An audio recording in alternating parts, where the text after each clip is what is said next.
Hello, my name is Artyom Sokolovsky, I am a technical level designer, and in this video I will walk you through the design of a single-player action RPG level. At the beginning of the level I wanted to introduce the hub and teach the player the core mechanics in a controlled way. If the player explores the base, they will encounter the main quest NPC, a merchant, a forge, a throne that must be defended at all costs. Locked gates that require a key inspired by Dark Souls 3's Tower Key design. All other exits are intentionally blocked because the player must first complete the tutorial section to understand how the game works. Strange gate crafting motivation. The player sees a blocked passage that can only be opened by dealing enough damage to a strength measuring punching bag. This motivates the player to learn crafting. The first objective is gather resources. Craft their first weapon. After crafting the weapon, the player has enough damage to break the strain gate and open the path.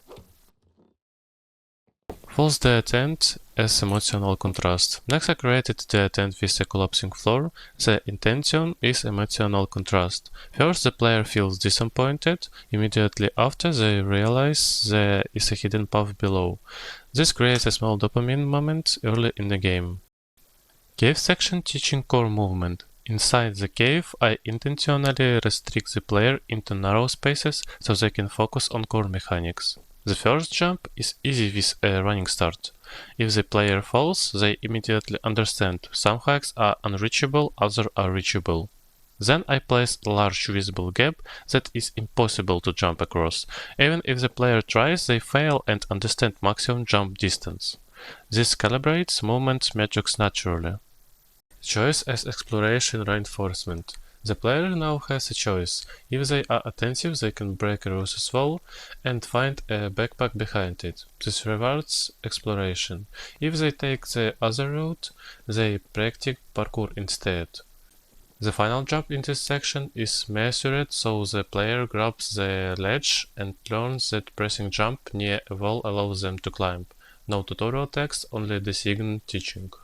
Tiny chest optional challenge. At the end of the corridor, the player sees a chest. They can activate a pressure plate that reveals stepping platforms for 8 seconds. They must quickly jump across to reach the chest. If they don't want to engage, they can skip it. This establishes optional challenge design. First combat encounter, the player drops down and meets the first enemies. They are very passive, very weak. The goal is for the player to get comfortable with weapons, understand combat flow, experiment safely, no pressure. Living Herd mechanic. The player climbs upward, passes poisonous plates, fights a few more enemies, and encounters a living herd. Destroying the living herd destroys a connected living wall.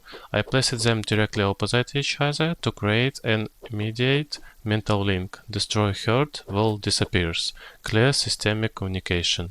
Pre-boss preparation. The player climbs again and finds a healing chest placed directly before the boss fight. Since the game aims to be accessible, I intentionally reduce frustration during onboarding. First boss, Plant Mage. The third boss is a mage who summons plants. After defeating him, the player sees a locked passage that can be opened later after upgrading tools, a chest placed as a visual temptation, a clear golden path along 3 routes leading to an elevator. The golden path is intentionally large and readable to prevent confusion.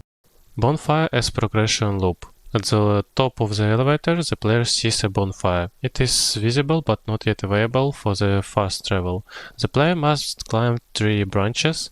They see another living herd, destroying it opens the next passage. Then the player rides a zipline back to the main NPC. The NPC gives a new quest. Distribute objects, new mechanic. The player moves forward and encounters a new mechanic, distribute objects. If player enters area, enemies will spawn. The player has 3 options. Trigger traps so enemies explode, climb over a fence and escape, notice boxes they can climb to access the attic and loot it. This teaches player choice under pressure. Resource awareness teaching the player can go right or left. Right path, another distributed combat scenario. Left path, hidden resource behind bushes. The player must crouch to enter. Both paths lead to a chest. This teaches attentive players gain more with less effort. Spatial memory, the meal foreshadowing. Earlier the player sees the meal from a broken bridge, later they will explore it from the inside. This helps connect the internal mental map. Graveyard dual path design. The player exists into a graveyard with new enemies. Two choices. Upper path, if they find a secret, they exit through the crypt and get a chest. Lower path, clear enemies and parkour to exit. Both are valid. Token Door as artifact setup. The player meets the Token Door mentioned by the main NPC. It asks for an artifact, the player agrees and continues. They may notice hanging loot they cannot yet reach. This is intentional delayed reward. Then, end arena. The player reaches an arena with enemies. They are medium difficulty to prevent overconfidence. After the fight, the player drops down and finds a corpse holding a bow. Environmental storytelling. The previous owner failed. Through the crack in the wall, the player sees a target, shooting it opens the gates to the watermill. 3-target sequence. To progress, the player must activate 3 targets. On a scarecrow, on a training dummy, requires standing on a pressure plate. In the attic, requires exploring the backyard and climbing rocks. This encourages full area exploration without excessive backtracking. After activation, 2 archers rush out of the door. The player instinctively practices ranged combat instead of switching to melee. Watermill interior. Inside the player navigates grand sorting machinery, exists to a balcony and climbs the water wheel. They reach a broken attic with zinc beams. They must carefully cross to lower the bridge, open a chest containing the artifact. If attentive, they remember seeing a balcony earlier. Behind the chest is an illusory wall leading to that balcony. Then they unlock a shortcut back to the Token Door. The loop is complete. Hanging loot payoff. Crossing the bridge with the bow, the player now understands they can shoot the hanging loot. Delayed affordance payoff. MOBA reminder as lane pressure. This game is also a MOBA hybrid. During the tutorial, I intentionally delay creep lane pressure. Only after opening the Token Door and unlocking teleportation do creeps begin spawning. The main NPC warns that tower are under attack.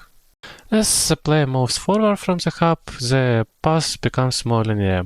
To avoid a long empty run, I added a small optional encounter. The player sees a carriage under attack, a girl is calling for help, bodies are scattered around, and 2 bandits are threatening her. This is optional. The player can intervene and loot the area or ignore it and continue. The purpose is simple: keep engagement high during traversal and prevent downtime before the next objective.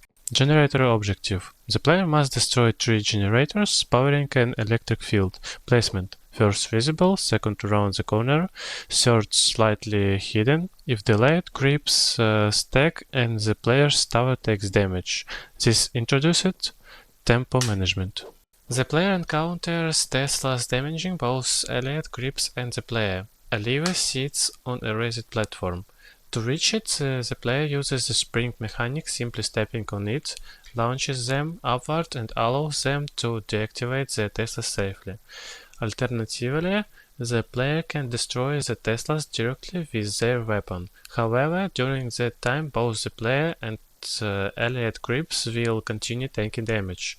This creates a small risk versus effectivity choice without turning the moment into a difficulty spike. After defeating enemy creeps, the vault opens. The player can explore the right side, return to base, insert a creep enhancement card, teleport back to earlier locations, full systemic loop begins.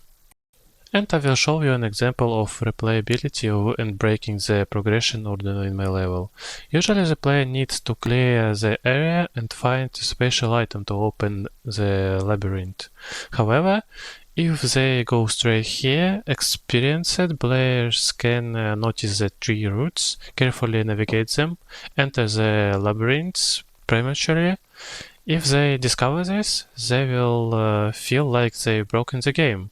This moment triggers a powerful dopamine rush and strengthens their sense of self-worth. That's all. Thanks for your time.